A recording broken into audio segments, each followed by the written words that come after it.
అందరికీ శుభోదయం. మరలా మనం తిరిగి ఉదయకాల సమయంలో ఏకీభవించి ప్రభును స్తుతించుటకు దేవుడు చక్కటి అవకాశం మనకు దయచేసి ఉన్నారు. ఈరోజు వాక్యమును మనం ధ్యానం చేసుకుందాం.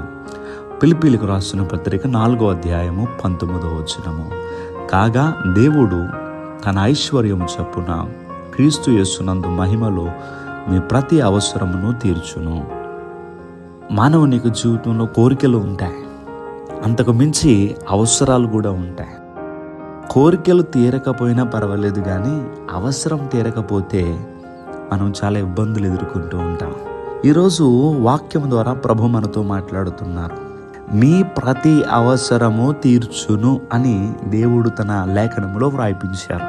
కనుక మీ అవసరం ఏదైనా ఆయన తీరుస్తానని చెప్తూ ఉన్నారు. కనుక మీరు విశ్వాసముతో, ప్రభువా నా కుమార్తెకి వివాహం చేయాలి, లేదా నా కుమారుడికి ఉద్యోగం కావాలి అని ఎవరు ఈ మాటలు వింటున్నారో, మీ అవసరాలు ఏమైతే ఉన్నాయో, మీ ఇబ్బందులు ఏమైతే ఉన్నాయో ఆయనతో మీరు చెప్పినట్లయితే తప్పక మీ ప్రతి అవసరమును తీరుస్తానని లేఖనములో చెప్పి ఉన్నారు. కనుక మీరు చింతపడకుండా, బాధపడకుండా, మీకు మీరే చేసి ఇబ్బంది పడిపోకుండా, ఎందుకంటే లోకములో ఎవరితో మన అవసరాలు చెప్పుకున్నా వింటారు, కానీ మన అవసరాలు తీర్చేవారు ఎవరైనా ఉన్నారండి?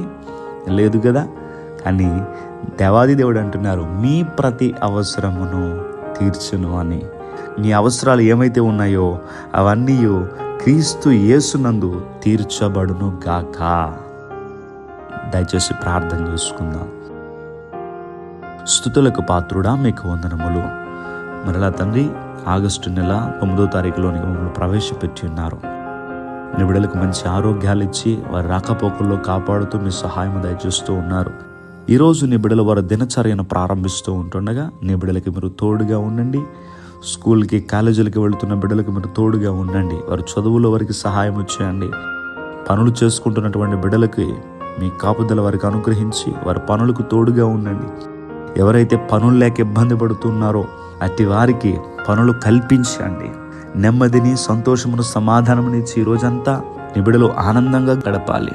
విదేశాల్లో ఉన్నటువంటి బిడ్డలు మీరు జ్ఞాపకం చేసుకొని వారికి చక్కటి ఆరోగ్యాలు దయచేసి వారి కుటుంబాలను మీరు దీవించి వారి రెక్కల కష్టమును మీరు ఆశీర్వదించి ఈరోజు మీరు మాతో మాట్లాడిన రీతిగా మీ ప్రతి అవసరమును తీర్చును అని వాక్యము ద్వారా మాతో మాట్లాడి ఉన్నారు. కనుక ఆ వాక్యమును మా జీవితంలో నెరవేర్చునని యేసుక్రీస్తు వారి యొక్క నామం పేరట అడిగి వేడుకుంటూ ఉన్నాం మా పరమ తండ్రి.